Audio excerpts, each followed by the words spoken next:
સુરેન્દ્રનગર જિલ્લામાં સાયલાના ઈશ્વરિયા ગામે દારૂનું વેચાણ માથાનો દુખાવો બની ગયો છે। સાયલા તાલુકો જાણે દારૂનું સેન્ટર બની ગયું હોય તેવું લાગે છે।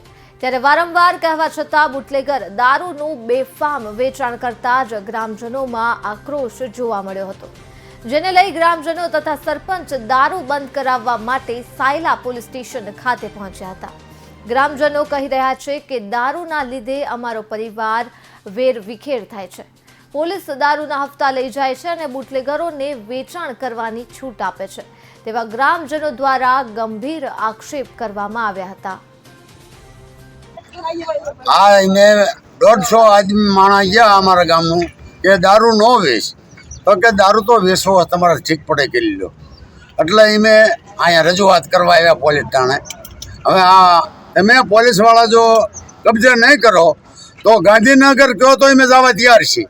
ગામમાં દારૂ બહુ વેચાય, બંધ કરતા નથી। 4-4 હજારનો ઉધારે દે છે અને અમને ઘીરે માંગવા આવે ને ત્યારે ખબર પડે છે, અને ના પાડી આવી ને તોય દારૂ દે છે। અને એ રહ્યા ને એમ કેમ નાડે બાંધીને રાખતા હોય, એમને લેવા નથી આવતા, ઘીરે હાથ કરવા નથી આવતા। તમારી માંગ શું છે? હવે અમારી માંગ એ છે કે અમારા ગામમાં દારૂ વેચાવો જ ન જોઈએ કોઈ દી।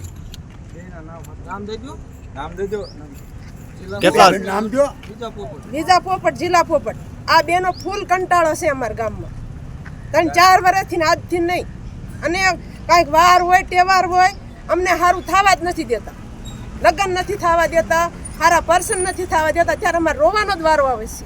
તાલુકો સાયલા, ગામ ઈશ્વરિયા, વારંવાર રજૂ કરવા છતાં બંધ કરવામાં આવેલું નથી, એટલે અત્યારે જો રજૂઆત કરવામાં આવી બંધ કરે તો નાની ખેલના છોકરા શિક્ષિત બને।